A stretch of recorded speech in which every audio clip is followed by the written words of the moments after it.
Irmãos, então estamos a começar hoje o 15º estudo bíblico acerca do livro do Apocalipse e, como geralmente, eu faço uma revisão breve do estudo anterior ou dos estudos anteriores e hoje vou rever alguns pontos aqui acerca dos eventos proféticos que já abordamos e em primeiro lugar, vimos o início do livro, que é a revelação de Jesus Cristo, e depois chegamos até Apocalipse capítulo 6, vimos que aí Jesus Cristo começa a abrir os selos do pergaminho deste livro profético, e os primeiros 6 selos estão todos neste capítulo. Também abordámos ou mencionámos que uma vez que os selos estão abertos, mantenham-se abertos e que os primeiros 4 selos, que representam os 4 cavaleiros, que representam a falsa religião, guerras, fome e morte, e que esses continuarão até a vinda de Cristo, porque são depois acontecimentos paralelos, e por isso não quer dizer que parem quando depois do 4º selo venha o 5º selo, não quer dizer que param, continuam. No último estudo falámos um pouco acerca da besta e o falso profeta, acerca de eles aparecerem, falámos um pouco acerca disso, também vimos em Daniel e vimos a estátua e a imagem, isso tudo, abordámos um bocadinho desses pontos.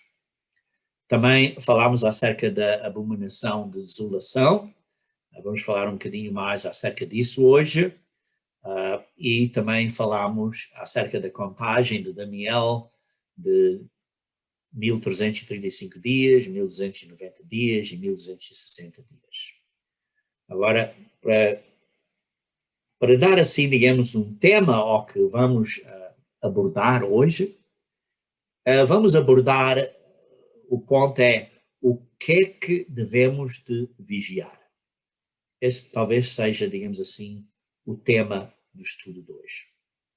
Ora, eu já dei esta gravura várias vezes e aí vemos que estamos aqui agora ao início da grande tribulação, mas estou a andar um bocadinho atrás, a rever alguns pontos que são importantes para entendermos estes acontecimentos que vão dar abertura à grande tribulação.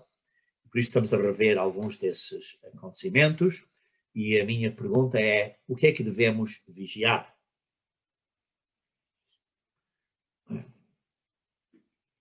Ora, em primeiro lugar, temos Lucas 21, versículo 34 e 36. É uma escritura que gosto de referir e, como vocês sabem, que refiro frequentemente a esta escritura,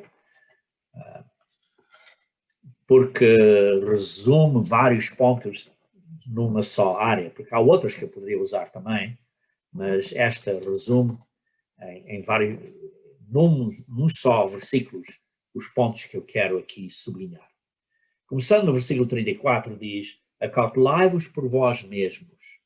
Aqui o ponto é que precisamos de nos acautelar por nós próprios,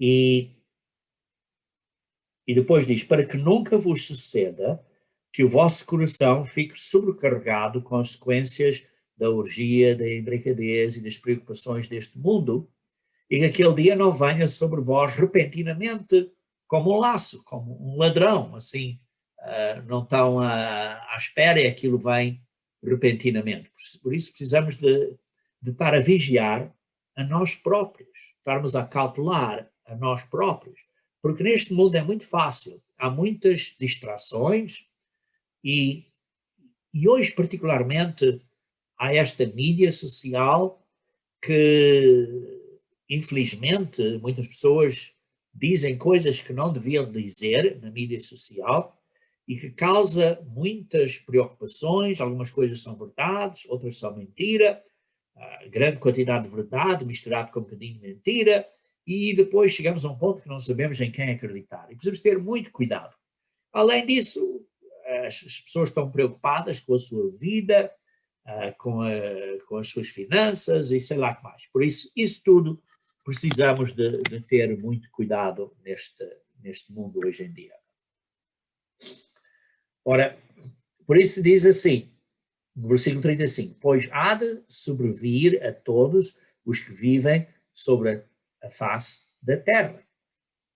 Pois estas coisas vão acontecer e vão causar nós sermos apanhados de surpresa se não estivermos atentos. Precisamos ter muito cuidado. E por isso o primeiro que temos que vigiar é a nós próprios. Por isso diz, vigiai, pois, a todo o tempo, isto é, a nós próprios, vigiai a todo o tempo, orando para que possam escapar todas estas coisas que têm de suceder e estar em pé na presença do Filho do Homem. Há dois pontos aqui importantes. Não é só escapar estes dias, mas é estar em pé, sermos dignos para estarmos em pé, estarmos ressuscitados, se morrermos, ou estarmos à vinda de Cristo, estarmos em pé à vinda de Cristo. Por isso é muito importante de estarmos a vigiar a nós próprios. Ora, vamos então ver agora Mateus 24, versículo 42, Mateus 24, versículo 42, e vejam aqui, portanto vigiai, porque não sabeis em que dia veio o nosso Senhor. Portanto vigiai. Precisamos de estar com cuidado a vigiar. Portanto, vigiai. E depois vejam também, no versículo 13 do capítulo seguinte, isto é Mateus 25, versículo 13, diz assim, vigiai, pois, porque não sabeis o dia nem a hora. Aqui vemos é como se fosse para encapsular este ponto de que precisamos de vigiar com vários avisos. Ora, estes avisos, para ver o contexto, precisamos de começar a ler no versículo 32 de Mateus 24. Porque no versículo 32 de Mateus 24 diz, aprendei, pois, a parábola da figueira. Quando já os seus ramos se renovam e as folhas brotam, eis que está próximo o verão. E por isso, aqui estamos a ver que os dias estão perto. Se não sabemos exatamente qual é o dia que vai ser, que isto vai acontecer, e referindo-se ao que eu mencionei no estudo passado, à contagem de 1335, é bem possível, quando chegar os 1335, daí adiante, então já sabemos o dia, porque vai ser 1335 dias até a vinda de Cristo. E particularmente, quando chegamos ao 1290 e 1260, e a contagem está a descer, é como se sabemos o dia. Mas antes disso, não sabemos o dia. Não sabemos o dia. E por isso é muito importante estarmos a vigiar. Mas sabemos que estamos no verão, ou estamos perto do verão.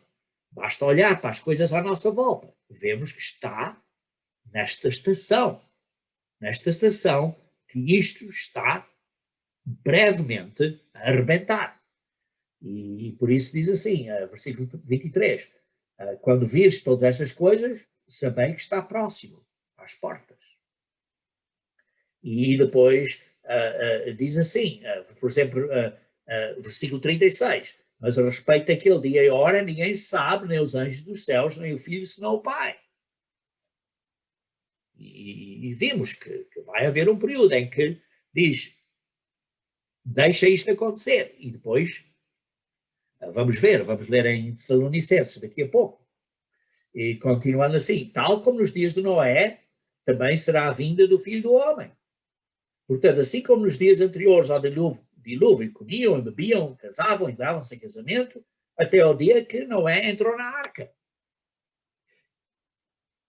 Não foi o dia do dilúvio. Foi o dia que Noé entrou na arca. Isso foi, se me lembro corretamente, uma semana antes, praticamente uma semana antes, se me lembro corretamente, antes do dilúvio. Quer dizer, houve um período antes. E por isso vemos que é um aviso, assim, um bocadinho antes, tal como nos dias de Noé. Porque dizia que comiam e bebiam, casavam e davam-se a casamento, e não perceberam, e depois veio o dilúvio. Mas a família de Noé foi protegida uns dias antes do dilúvio. Isso é interessante. É interessante. E depois diz assim, então estarão dois no campo, um será tomado, versículo 40, e deixado o outro, duas estarão trabalhando no moinho, uma será tomada e deixada a outra. O que é que aconteceu nos dias de Noé? Foram tirados do campo, por exemplo, falando como exemplo os animais limpos, e Deus escolheu quais animais limpos para trazer para a arca. Não foi Noé que foi ali, olha, tu vens e tu vens. Foi Deus que inspirou e fez isso acontecer.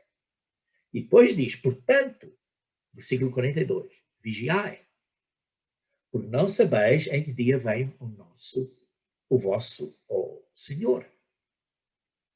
Por isso é que lemos em Lucas 21, versículo 34 e 36, vigiai para que sejam contados como dignos. Não é que eu decido, não é que eu decido, mas é que Deus nos conta como dignos. Muito ponto importante. Mas agora, diz assim, vendo esta parábola da figueira, e diz, portanto, vigiai. E depois continua a dar outra parábola, que é a parábola do bom servo e do mau. Que temos de estar a fazer a obra. Temos de estar envolvidos. Quer dizer, se não estamos a fazer a obra, se não estamos comprometidos à obra, por exemplo, não estou a dizer mal de uma ou de outra pessoa, mas se as pessoas tornam-se assim independentes, sim, estão a seguir os mandamentos de Deus, mas não estão envolvidos na obra, não estão envolvidos na obra do Senhor, aí vejo um problema. Ou, mesmo que estejam na igreja, começam a dizer mal de uns dos outros, por exemplo, no Facebook e coisa assim, e começam a dizer coisas más, e isso é um problema. Por isso precisamos ter cuidado. Por isso há esta parábola do bom e do mau servo. E depois há mais outra parábola, que é a parábola das 10 virgens. Que aí dá uma indicação que metade da igreja vai estar pronta e metade da igreja não vai estar pronta. Isso é importante nos lembrar, que vai haver 10 virgens, 5 são nécias, quer dizer que não estão prontas, não são prudentes, e as outras 5 são prudentes. São sábias, estão a ter cuidado, estão a vigiar-se a si próprios. E depois conclui esta secção das 10 virgens, a dizer, vigiai, pois, não sabeis o dia nem a hora. Por isso é muito importante ver este contexto. E por isso eu mencionei que alguns vão ser protegidos e alguns não serão. Vimos isso em Apocalipse 3, versículo 10. Vamos voltar aí de novo. Sim, eu sei que são escrituras que já abordámos previamente, mas é bom relembrar estas escrituras de novo. Por isso peço desculpa se estou a ler escrituras que já lemos previamente, mas não há nada errado em ler a palavra do Senhor. Mas no versículo 10 do Apocalipse 3 diz, porque guardaste a palavra da minha perseverança. Isto está a falar acerca da carta à igreja em Filadélfia, que é a sexta igreja, e abordei esta secção previamente, e diz assim, por guardaste a palavra da minha perseverança, também eu te guardarei na hora da provação que há de vir sobre o mundo inteiro. Eu te guardarei, é Deus que vai decidir quem é que vai guardar, quem é que vai proteger. É uma hora de provação que há de vir sobre o mundo inteiro, para experimentar todo o mundo, todas as pessoas que habitam na Terra. Por isso, todos os países vão ser afetados. Outro ponto é Apocalipse 12, versículo 13 a 17, quando Satanás é atirado para a terra, e depois diz assim, Apocalipse 12, versículo 13, quando pois o dragão se viu atirado para a terra, perseguiu a mulher, como já descrevemos, isto é a igreja de Deus, que dera à luz o filho varão, e foram dadas à mulher, à igreja, as duas asas de uma grande águia para que voasse até o deserto no seu lugar por 3 anos e meio, como já descrevemos isso. Pontos importantes aqui de notar é que é a mulher e não é ir de avião. Eu mostrei isso em estudos prévios, que quando saíram do Egito também saíram nas asas da águia, que Deus os protegeu, e está claro, quando saíram do Egito não saíram de avião, como sabemos muito bem, andaram a pé, andaram a pé. Mas pronto, e depois diz assim, a serpente tentou atacar a igreja, e depois essa parte da igreja foi protegida, mas então vê-se no versículo 17 a ira de Satanás, a ira do dragão, que agora se vira contra o resto, o remanescente, os restantes da igreja, que sim, guardam os mandamentos de Deus e têm o testemunho de Jesus, mas esses são a outra parte da igreja que não vai ser protegida. E por isso que eu digo, alguns são protegidos. Vejamos então uma secção aqui que é em 2 Tessalonicenses, capítulo 2. Uma secção muito importante também. 2 Tessalonicenses, capítulo 2. Vamos ler aqui alguns versículos nesta secção. Capítulo 2, começar a ler do versículo 1. 2 Tessalonicenses, capítulo 2, começando a ler do versículo 1. Irmãos, no que diz respeito à vinda do nosso Senhor Jesus Cristo, e por isso está aqui claramente a falar acerca da vinda de Cristo, e à nossa reunião com Ele. E quando nós nos reunirmos com Cristo, quando Cristo vier, os que estão mortos vão ser ressuscitados, e os que ainda estão vivos em Cristo vão se juntar com Ele nas nuvens, como lemos em outras escrituras. Nós vos exortamos a que não vos demoveis da vossa mente com facilidade. Quer dizer, não percam a fé, mantenham-se fiéis, mantenham-se fortes, não percam a esperança, têm que manter fiéis até ao fim. Nem vos perturbeis, quer por espírito, quer por carta, quer por epístola, como se fosse de nós. Irmãos, vai haver, como lemos em Mateus 24, vai haver muitos falsos profetas, muitas pessoas a dizer, olha, isto vai acontecer, aquilo vai acontecer, isto e aquilo.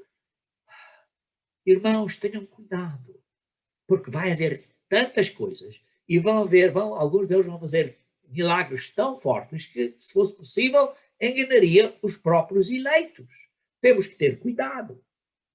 Como se procedesse de nós, quer dizer, que se procedesse daqueles que verdadeiramente são fiéis, supondo que tenha chegado o dia do Senhor, que o dia está aqui perto e pronto, a vinda de Cristo está aqui perto.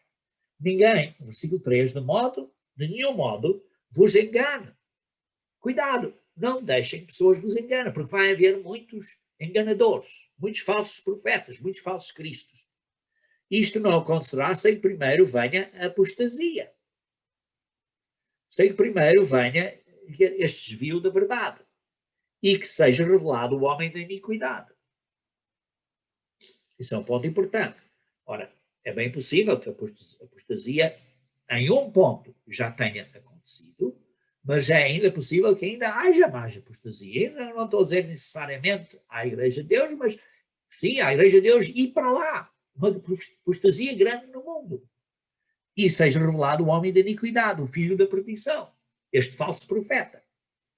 Versículo 4. O qual se opõe e se levanta contra tudo que se chama Deus. Contra tudo que se chama Deus.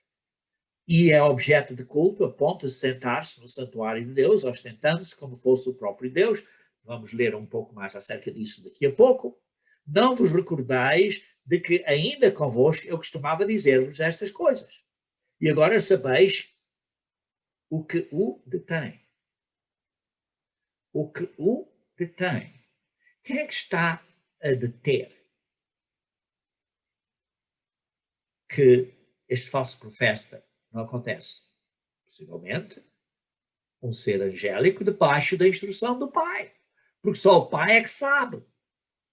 Por isso, quem o detém? Deus, está claro, um anjo, um ser angélico que não está a dar autorização disto acontecer. Para que ele seja revelado somente em ocasião própria. Qual é esta ocasião própria? Quando o Pai diz, Agora é a hora. Com efeito, o mistério da iniquidade já opera. O ministério da iniquidade já opera. Queridos irmãos, o que é este ministério da iniquidade? O mistério da iniquidade é o que este mundo tem. Sim, com estas falsas religiões, com os falsos ensinos, mas um grande falso ensino deste mundo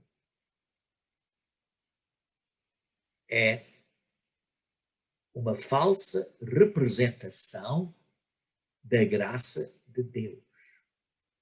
Uma falsa representação da graça de Deus. Esta falsa representação diz, olha, estás salvo de graça, estás aceito, não é preciso obedecer às leis de Deus. E para o mundo isto é muito conveniente. Porque isso está a dizer que não precisam de se arrepender. E, queridos irmãos, isso é uma distorção, uma disturbação da verdade. A verdade é que precisamos nos arrepender e obedecer às leis de Deus para sermos salvos. E por isso é que diz assim um bocadinho mais adiante, então será de facto, versículo 8, revelado o iníquo, uma vez que vai ser permitido que ele será, como é que se diz, será revelado, a quem o Senhor Deus matará com o sopro da sua boca e o destruirá pela manifestação da sua vida. Quer dizer, vai ser mesmo a essa altura a vinda de Cristo. Ora, o aparecimento do iníquo é segundo a eficácia de Satanás, é com os seus milagres, com o seu poder, porque ele vai estar, como lemos há pouco, ele vai estar irado e vai lutar e vai causar, e por isso vai haver com todo o poder, sinais e prodígios. Queridos irmãos, isto quer dizer milagres. Milagres. Milagres maravilhosos que as pessoas vão dizer, mas que coisa! Tem que ser Deus. Da mentira. Da mentira. E todo o engano de injustiça. Aos que perecem. Aos que perecem é aqueles que não estão a obedecer às leis de Deus, por isso estão a perecer. Porque não acolheram o amor da verdade. E por isso temos que acolher ao amor da verdade. Queridos irmãos, isto é extremamente importante. Temos que acolher ao amor da verdade. Mas particularmente para serem salvos. A verdade para serem salvos. Qual é a verdade para serem salvos? Temos que obedecer às leis de Deus, temos que nos arrepender. Quer dizer, esta graça de Deus que as pessoas estão a representarem no mundo, a dizer, olha, podes fazer o que queres, que te apetece, é uma completa disturbação que vai destruir, que vai causar pessoas não serem salvas, se não se arrependerem. Esta frase, a falta de representação da graça de Deus é muito conveniente, foi que eu ouvi de um outro irmão, por isso não é a minha frase, mas achei uma frase interessante, que ao fim de contas é o que estamos a ver no mundo hoje em dia. Ora, continuando a ler aqui no versículo 4 deste capítulo, segundo São Licenses capítulo 4, eu disse há pouco que ia voltar a este versículo, diz assim, o qual se opõe e se levanta contra tudo que se chama Deus, ou se adora, de sorte que se assentará como Deus no templo de Deus, querendo parecer Deus. Ora, esta versão que estão a ver aqui no slide é da Almeida Corrigida e Fiel e da Almeida Revista e Corrigida. Aqui dois pontos por isso é que pus assim em letras em itálico para chamar a atenção. Um é que diz, contra tudo que se chama Deus. Quer dizer que, o que é que se chama Deus? A Igreja de Deus se chama Deus. E por isso vai se levantar contra tudo que se chama Deus. Está claro, vai se levantar contra a Igreja de Deus. Vai se levantar contra o povo de Deus. Principalmente, digamos assim, os israelitas. De sorte, também diz, que se assentará como Deus no templo de Deus, querendo parecer Deus. Aqui está um ponto importante que eu quero sublinhar. Vai haver um templo reconstruído. Porque lemos, o qual se opõe, se levanta contra tudo que se chama Deus, ou se adora, de sorte que se assentará como Deus no templo de Deus, querendo parecer Deus. Ora, depende como lemos isto. Porque no grego não havia vírgulas e pontuação, como existe hoje em dia. Algumas pessoas dizem, olha, que se vai sentar no templo de Deus. Que se vai sentar no templo de Deus como Deus se senta. Vai sentar como se fosse Deus. Vai se sentar como se fosse Deus no templo de Deus. Sim, pode ser uma interpretação. Mas pode ser que não seja. Isto é importante nós sabermos que às vezes nós lemos de uma escritura e chegamos a uma conclusão, olha isto que diz, que vai sentar no templo de Deus. Vai sentar pensando que é Deus, se vai sentar no templo de Deus. Mas podia-se ler isto também, que se sentará como Deus se senta no templo de Deus. Ora, então a pergunta que eu estou a fazer é, vai haver um templo? Vai ser um templo reconstruído? E há várias pessoas que pensam que sim, outras pessoas que pensam que não, mesmo na Igreja de Deus. Alguns pensam que sim, outros pensam não. Como a Igreja de Deus Unida, temos assim uma posição fixa? Não. Umas pessoas dizem que sim, outros dizem que não. Temos que esperar para ver o que vai acontecer. Ora, os judeus já têm um templo praticamente feito, é só montar isto e pôr ali rapidamente? Tem. Isso vai acontecer? Pode ser que aconteça. Mas pode ser que não aconteça. Vamos ver isso conforme os eventos venham se desenvolvendo. Ora então, acerca de outras escrituras proféticas. Há aí outras escrituras a dizer que vai haver um templo. Primeiro, vejamos em Daniel 11, versículo 31. Daniel 11, versículo 31. Daniel 11, versículo 31. Vejamos então. Daniel 11, versículo 31.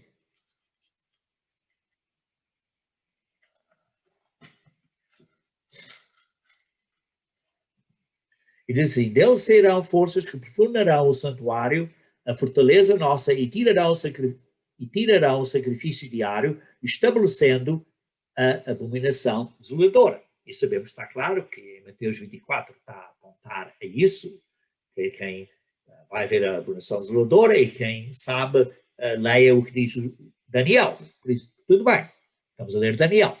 Ora, eu estou aqui a referir-se a este guia de estudo, o Oriente Médio na Profecia Bíblica, na página 27, aqui ao fim da página 27, eu vou ler a secção acerca do versículo 31, que diz assim, isto se refere aos eventos significativos de 16 de dezembro de 168 a.C., quando o insano Antíoco entrou em Jerusalém e matou 80.000 homens, mulheres e crianças.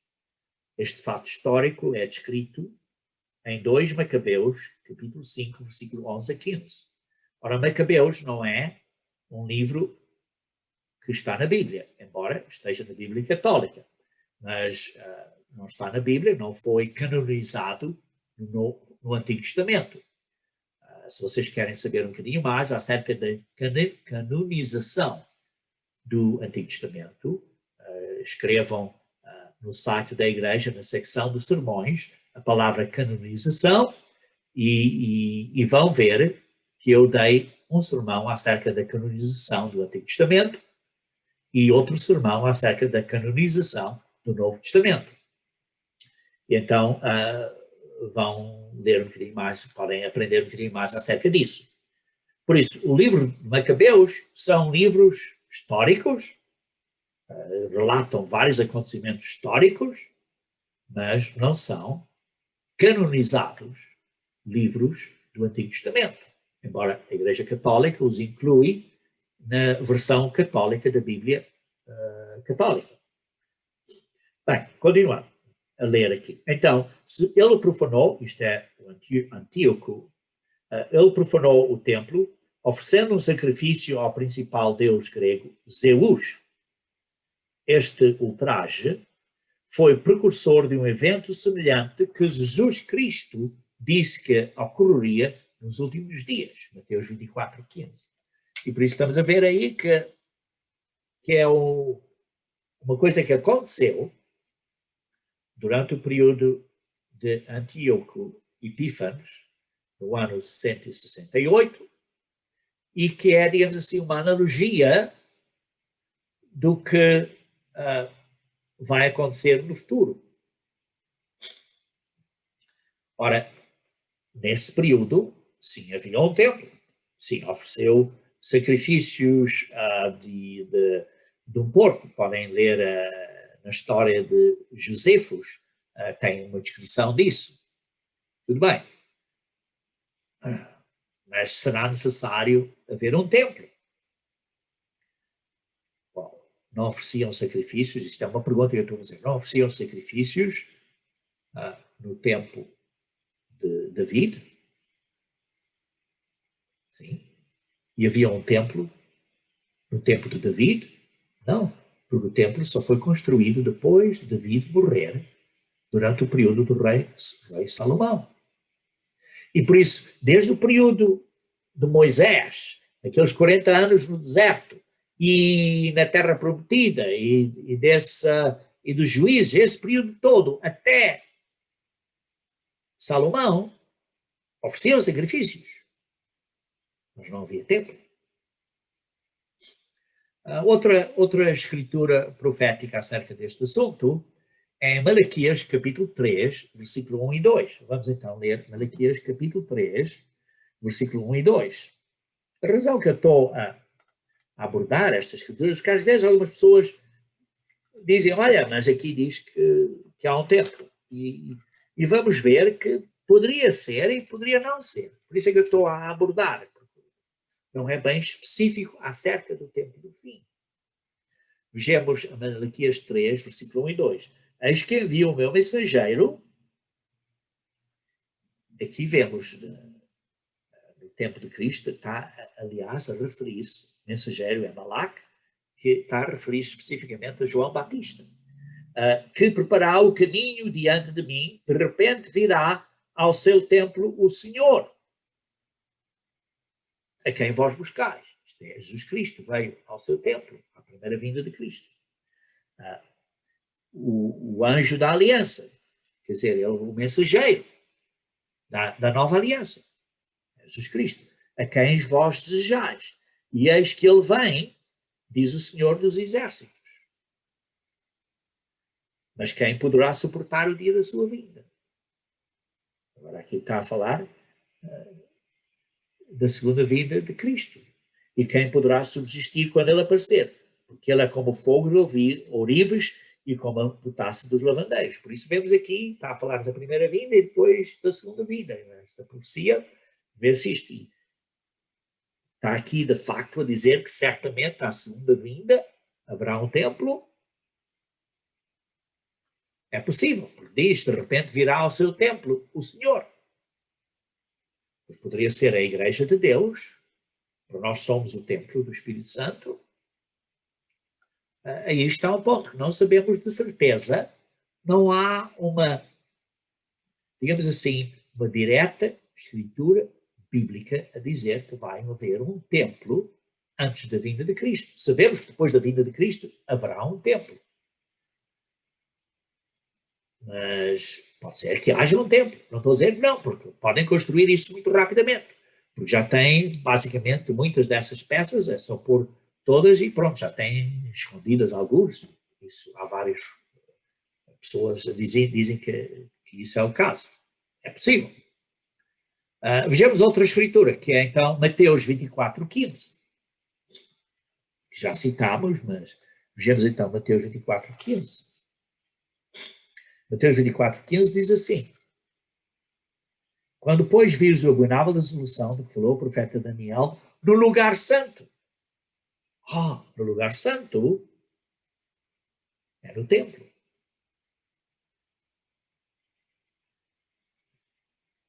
Vejam em Atos capítulo 3, Atos capítulo 6, perdão, Atos capítulo 6, versículo 13. Atos 6, versículo 13. Diz assim: apresentaram testemunhas falsas que depuseram, este homem não cessa de falar contra o lugar santo e contra a lei. E aqui está-se a referir ao templo. E vejam também em Atos 21, versículo 26 a 28. Atos 21, versículo 26 a 28.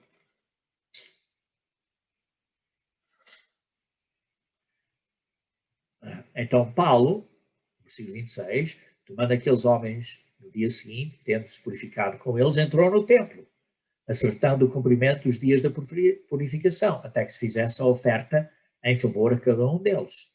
Quando já estavam por findar os 7 dias, os judeus vindos da Ásia, tendo visto Paulo no templo, alvoroçaram todo o mundo e o agarraram. E depois diz, gritando, israelitas, socorro, este é o homem que toda a parte ensina contra toda a parte ensina todos a serem contra o povo, contra a lei e contra este lugar santo. Ainda mais, introduziu até gregos no templo e profanou este recinto sagrado, este lugar santo. Vejamos outra escritura, que é Apocalipse capítulo 11, versículo 1 a 2. Apocalipse capítulo 11, versículo 1 a 2.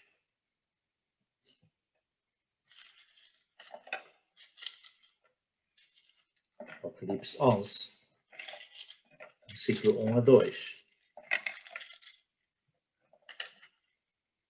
Diz assim: foi-me dado um caniço semelhante a uma vara, e também me foi dito: dispõe e mede o santuário de Deus, o seu altar, e os que nele adoram, mas deixa de parte o átrio exterior do santuário, e não o meças, porque foi ele dado aos gentios. Estes por 42 meses calcarão aos pés a cidade santa. Levanta-te e mede o templo de Deus, e o altar, e os que nele adoram. Será literalmente? Será espiritual. Se é espiritual, então nós somos do templo de Deus. Então o que é o altar? É espiritual e os que nele adoram. Queridos irmãos, o que estou aqui a citar é que há certas coisas que pode ser de uma maneira, pode ser de outra, e que conforme os acontecimentos, os eventos venham a acontecer, então veremos, é assim. Mas não podemos agarrar e dizer, olha, tem que haver um templo. Pode ser que haja, pode ser que não haja. Tem que haver sacrifícios. Ora, ponto importante, aqui é interessante. Simplesmente quero deixar aqui um ponto. Em Daniel 11, 31 e Daniel 12, versículo 11, a palavra sacrifícios está em itálico, na Almeida Revista e Corrigida, na Almeida Corrigida e Fiel, e também em inglês na New King James, na nova versão do Rei Tiago. E porquê? Porque a palavra sacrifício não está no hebraico. Simplesmente diz o diário. Queridos irmãos, há certas coisas que precisamos ter cuidado, que é fácil dizer, olha, isto vai acontecer. Okay? E sim, vemos em Mateus 24 que vai haver o abominável da desolação. Vamos ler há pouco. A pergunta que alguns têm, vai haver um altar? Sim, porque podem oferecer sacrifícios sem o templo, no altar. E se o templo aqui, por exemplo, diz aqui, em meio do templo de Deus, poderia ser a igreja de Deus. E o altar? Há certas coisas que não sabemos, irmãos. E por isso é bom lembrarmos que temos que esperar até estas coisas acontecer. Ora, digamos que, por exemplo, haja um altar. Ou digamos que haja um templo e altar. A igreja tem dito que vai haver sacrifícios. Porque vemos que, embora a palavra sacrifício esteja em itálico, acreditamos que vai haver sacrifícios. Agora vamos fazer a pergunta. Onde é que isto vai ser? Onde é que vai ser? Existe um livro que eu tenho aqui, que é um livro interessante, que devem estar a ver aqui com muitas gravuras, estudos, muito detalhado, que diz que a área do templo é exatamente onde dizem que é a área do templo hoje em dia. E por isso o templo é onde está hoje em dia a Doma da Rocha e, por exemplo, é nessa área. Imagine construir um templo aí, teriam que destruir o Domo da Rocha. Imagine que implicações geopolíticas haveria que se destruíssem o Domo da Rocha. Mas, no entanto, à frente do templo, vem aqui o templo, seria o Domo da Rocha, aqui um bocado ao sul está aqui a religião dos muçulmanos onde eles oram, esquece-me agora o nome, mas Apsa, pronto, esqueci-me agora o nome. Pronto. E à frente, aqui é uma área aberta, e à frente poderiam, por exemplo, pôr um altar à frente do templo, tal como os israelitas faziam. Mas mesmo assim, imaginem as implicações geopolíticas de pôr um altar à frente do Domo da Rocha. Há certas coisas que não sabemos, irmãos. Coisas que não sabemos como é que vão acontecer. Por isso, imagine o que vai acontecer no Oriente Médio para que comecem a oferecer sacrifícios nessa área. Sim, não destruir o Domo da Rocha, mas simplesmente construir um altar e ter sacrifícios aí à frente. Imagine o que os muçulmanos vão dizer. Porque hoje em dia praticamente os judeus não podem entrar nessa área, porque é uma área protegida pelo Jordão. Mas é interessante que tem havido várias negociações de paz e que vários países estão a ser aliados agora com Israel e pondo em questão essa autoridade do Jordão sobre essa área. Interessante. Há certas coisas que não sabemos, irmãos. Certas coisas que não sabemos os detalhes exatos como vão acontecer. Mas então, voltando ao ponto que eu tenho este gráfico, tenho demonstrado várias vezes, que antes da abominação desoladora, eu tenho referido assim que há 7 a observar. 7 coisas a observar. Esse aqui, o primeiro, é Israel e sacrifícios. E já falámos aqui bastante acerca de Israel e desses sacrifícios a situação vai haver certas coisas. Se vão fazer sacrifícios ali, não estou a dizer que vão ou não vão construir o templo. É possível, construam, é possível que não construam. Não sei. Mas dá uma impressão de certeza, isto é a posição que a Igreja tem tomado há muitos anos, desde os dias do Sr. Armstrong, que vai haver sacrifícios. E por isso eu estou a dizer, imagina a politiquice que vai acontecer quando os israelitas começarem a fazer isso. Os israelitas, estou a dizer, judeus. Vai ser uma coisa mundial muito forte. Mas o mundo hoje em dia estamos a ver muitas coisas a acontecer que nunca pensávamos que ia acontecer. A outra coisa a observar é a unificação europeia e estes 10 reis. Isto é a formação da besta. Queridos irmãos, como é que a Europa vai mudar da condição, digamos assim, democrática que é hoje, para uma ditadura europeia de 10 reis, debaixo da besta civil? Sim, há a besta civil e a besta religiosa, não é? O falso profeta. Ora, imagine, como é que isto pode acontecer? Conforme estes acontecimentos estão a acontecer. Este, por exemplo, uma especulação. Imaginem que estes lockdowns vão causar revoltas, rebelião no povo e principalmente na Europa, e se isso acontecer, pode ser que haja uma reviravolta da democracia para uma ditadura. Quem sabe?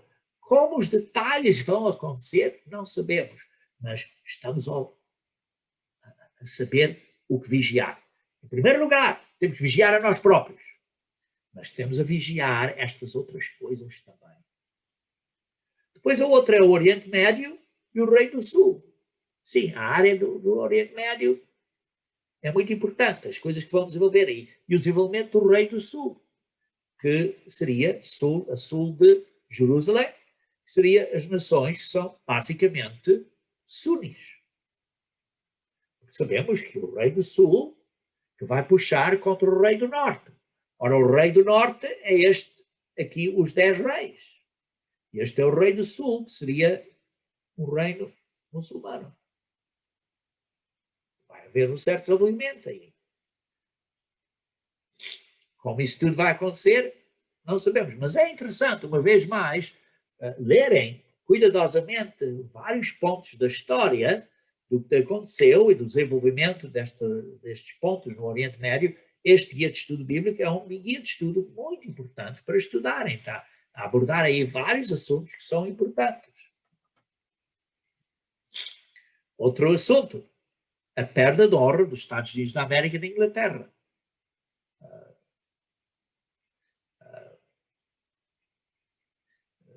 Ora, irmãos, estamos a ver a perda de honra dos Estados Unidos e da Inglaterra hoje em dia. E ainda vai haver mais. E depois estamos a ver outro ponto que vai ser o desenvolvimento de uma unificação da Igreja Católica. Vai ser esta ecuménica das filhas da grande meretriz, Apocalipse 17. As filhas da grande meretriz se vão unir com ela. Vai haver esta ecuménica. Acho que estamos a ver estas coisas. Acho que estes pontos todos que mencionei são pontos que estamos a ver. Outro ponto, a Igreja de Deus. Como? Sim, vemos que vai haver certas pessoas que vão estar mornas e outras que vão estar quietas. Está isto a acontecer? Queridos irmãos, basta abrir os olhos que estamos a ver isto. Eu não estou a falar desta organização física ou daquela organização física. Estou a falar do povo. Do povo na Igreja de Deus, esteja na Igreja de Deus Mundial em Angola, esteja na Igreja de Deus Unida, esteja em que outro grupo, seja que for. Há certas pessoas que estão quentes e há certas pessoas que não estão. Isto temos que estar a observar e precisamos estar a vigiar a nós próprios. E outro ponto é a decadência da moralidade. Em todo o mundo. A decadência da moralidade. Estamos a ver isso? Que, irmãos, estamos cegos, precisamos abrir os olhos. E cada vez a coisa vai estar a piorar, piorar, piorar, piorar. Por isso, lemos, diz, vigiai, porque não sabeis o dia ou a hora. Queridos irmãos, não sabemos. Não sabemos. Ora, até estas marcações importantes acontecer, então vemos, agora chegou. Mas, entretanto, temos assim uma ideia, uma pista de acontecimentos? Eu acho que sim. Eu acho que sim. Eu uso Levíticos 26 como esta pista, que nos dá certas possibilidades. Vejamos então Levíticos 26. Levítico 26. Levíticos 26 é um dos capítulos na secção dos 5 livros de Moisés, Levíticos 26, tal como o Deuteronômio 28, mas Levíticos 26 dá isto de uma maneira muito interessante, que diz, se não fizeres isto, vou-te castigar 7 vezes mais. E depois, se ainda não fizeres isso, vou-te castigar 7 vezes mais. E depois, se ainda não fizeres isso, vou-te castigar 7 vezes mais. É como se fosse ondas de castigos. E esses 5 castigos, o primeiro está no versículo 16. E vejam assim, no versículo 16, Levítico 26, e diz assim, então, vos farei isto, porém sobre vós terrorismo.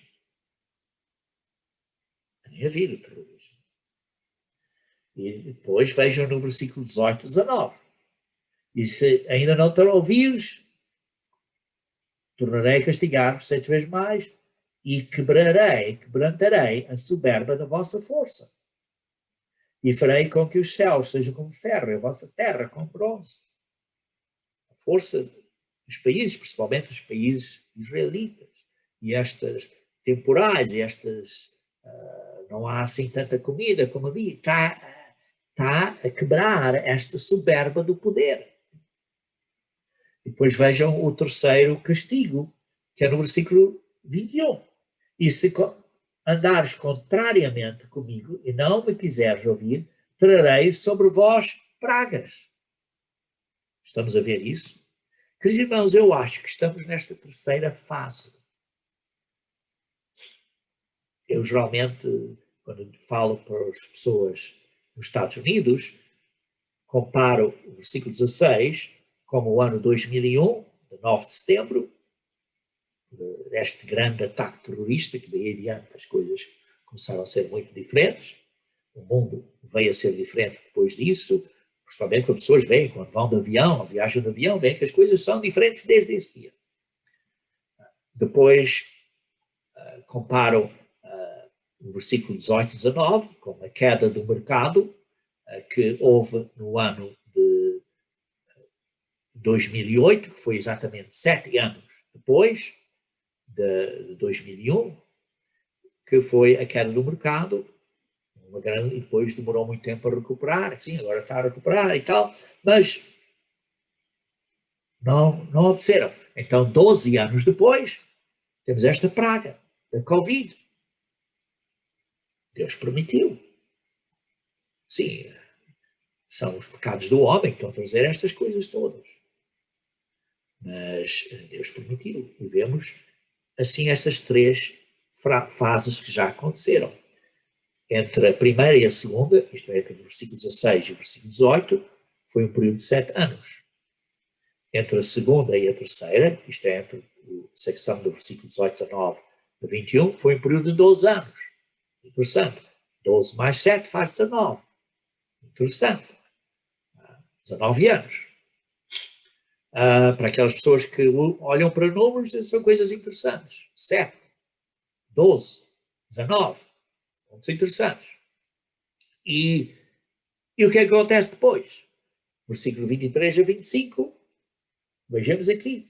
Diz assim, e se ainda não vos corrigires, e se ainda com isto não vos corrigires para voltares para mim, porém andares contrariamente comigo, eu também serei contrário a vós, outros, e eu mesmo vos ferirei 7 vezes mais por causa dos vossos pecados, trarei sobre vós a espada vingadora da minha aliança. Quer dizer, vai haver lutas da espada, mas 7 vezes pior. Vocês estão a ver que o caso de terrorismo foi em 2001, das duas torres, de 9 de setembro, sim, foi grave. Mas a queda no mercado foi muito mais grave. E agora estamos a ver que a Covid ainda foi muito mais grave do que a queda no mercado. Imagino guerra civil, ainda mais grave. E depois da guerra civil, no versículo 27 a 33, o que é que temos? Se ainda com isso não me ouvires, versículo 27, e andares contrariamente contigo, eu também com furor serei contrário a vós, e vos castigarei 7 vezes mais. Como? Diz assim, versículo 31, reduzirei as vossas cidades. Veja o versículo 33, espalhar-vos-ei por entre as nações. Meus irmãos, isto parece ser a grande tribulação. Então, se vemos esta pista de Levíticos 26 como uma possível pista das coisas a acontecer antes da vinda de Cristo, e se 27 a 33 representa a grande tribulação, então, entre agora, a praga, do versículo 21, de Levíticos 26, esta praga da Covid, e a grande tribulação, só falta uma guerra civil no meio. Se estamos a ver as notícias, queridos irmãos, parece que estamos muito perto de coisas assim acontecerem. Se, por exemplo, irmãos, eu não quero envolver muito nas condições que se passam aqui nos Estados Unidos, mas há grande divisão no país, grande divisão, por causa desta politiquice. Muita divisão. E há muitas histórias. Queridos irmãos, isto pode arrebentar a qualquer momento. Pode arrebentar a qualquer momento. Por isso, temos de estar a vigiar. Por isso digo,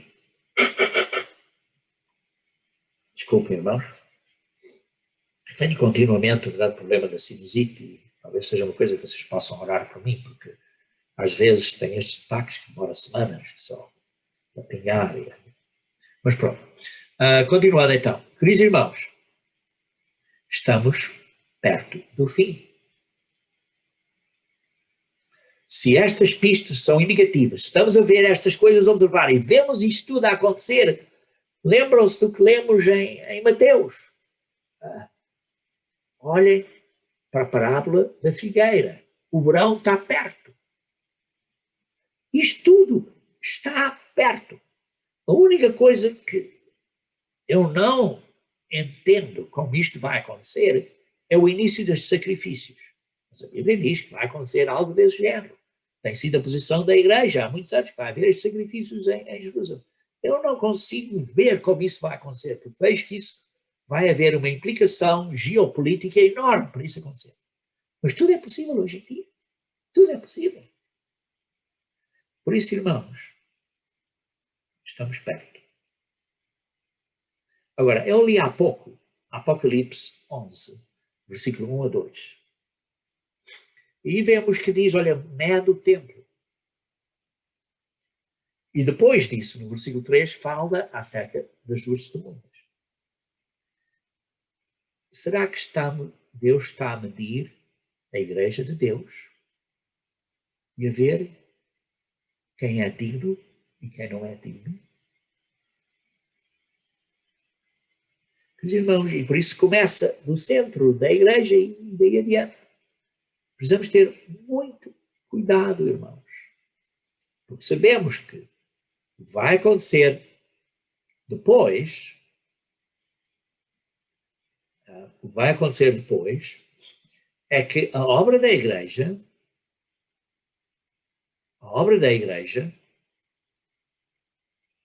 vai parar. Como? Sim, a obra da igreja vai parar. Como? Porque quando houver esta perseguição de Satanás sobre a igreja e parte da igreja tem que fugir e outra vai se esconder, quer dizer que a obra da igreja no mundo de pregar o Evangelho do Reino de Deus para. Por isso temos agora um bocadinho de tempo, irmãos, para fazer esta obra. Temos que estar envolvidos a fazer a obra. Não podemos estar a dormir. E o que é que depois vem? Depois vem a obra das testemunhas. Por isso, irmão, quando vemos isto desta maneira, vemos o seguinte. Vamos ler de novo estas secções para ver aqui. Vemos que estas coisas que estamos aqui a falar estão-se a desenvolver. Estão-se a desenvolver, está perto. Eu quis abordar isto de vários ângulos para terem um entendimento completo, tanto quanto possível. E mostrar a vocês onde há especulação ou não há especulação, para saberem, para terem cuidado, para não serem enganados. E depois da abominação desoladora, vai haver a grande tribulação. Ora, vejam aqui em Apocalipse, capítulo 12, versículo 12. Apocalipse, capítulo 12, versículo 12. Que diz assim: por isso fechai aos céus, e vós, os que neles habitais, e ai da terra e do mar, pois o diabo desceu até vós, cheio de grande cólera, sabendo que pouco tempo lhe resta. Quando Satanás for expulso do céu e for atirado para a terra, ele sabe que os dias estão contados. E por isso, digamos assim, a minha especulação, que aí é o começo desta contagem dos dias de Daniel, isso é aquele que o detém, não vai o deter mais, porque Deus diz, ok, deixa, então Miguel vai atacar Satanás e ele vai ser atirado para a terra. E assim o começo da grande tribulação, quer dizer, a abominação desoladora, isso tudo vai acontecer. São alguns detalhes aqui que, sim, vê-se aí um pouco de especulação, talvez do meu lado. Mas eu acho, por isso, que a grande tribulação é a ira de Satanás. E esta ira de Satanás dele vai continuar, tal como todos os selos continuam, até a vinda de Cristo. E vejam então aqui no versículo 14, diz assim: foram dadas à mulher, está a igreja, as duas asas da grande águia para que voasse até o deserto no seu lugar. Quer dizer, a parte da igreja vai ser protegida, como já mencionámos, aí onde é sustentada durante um tempo, isto é um ano, 2 tempos, quiser 2 tempos, 2 anos, faz 1 mais 2 faz 3, e metade de um tempo que é meio ano, faz 3 anos e meio, fora da vista da serpente. E por isso, esta grande tribulação vai ser por 3 anos e meio. E depois também lemos em Mateus 24, versículo 21 a 22. Mateus 24, versículo 21 a 22. Mateus 24, versículo 21, diz assim: porque nesse tempo haverá grande tribulação. Quanto tempo? 3 anos e meio. Como desde o princípio do mundo até agora não tem havido, nem haverá jamais. Depois, versículo 22. Não tivessem aqueles dias sido abreviados, ninguém seria salvo, pois por causa dos escolhidos, tais dias serão abreviados. Quer dizer, estes 3 anos e meio vão ser abreviados. Ora, sabemos que há uma contagem de 7 dias, então como é que são abreviados? São abreviados porque Deus vai intervir e vai reduzir a influência. Ok, eu estou a especular aqui, mas é a maneira que eu entendo. Vai reduzir a influência de Satanás, porque vai cortar, vai proteger aqueles que se arrependem durante o período da grande tribulação, e vai haver uma outra segunda proteção adicional depois de 2 anos e meio, porque o dia do Senhor vai ser 1 ano. Por isso vai abreviar essa intensidade disso, porque senão todo mundo seria destruído, como através de que Deus vai começar a intervir, e essa intervenção dele será por 1 ano. E daí então vamos abordar mais na próxima lição.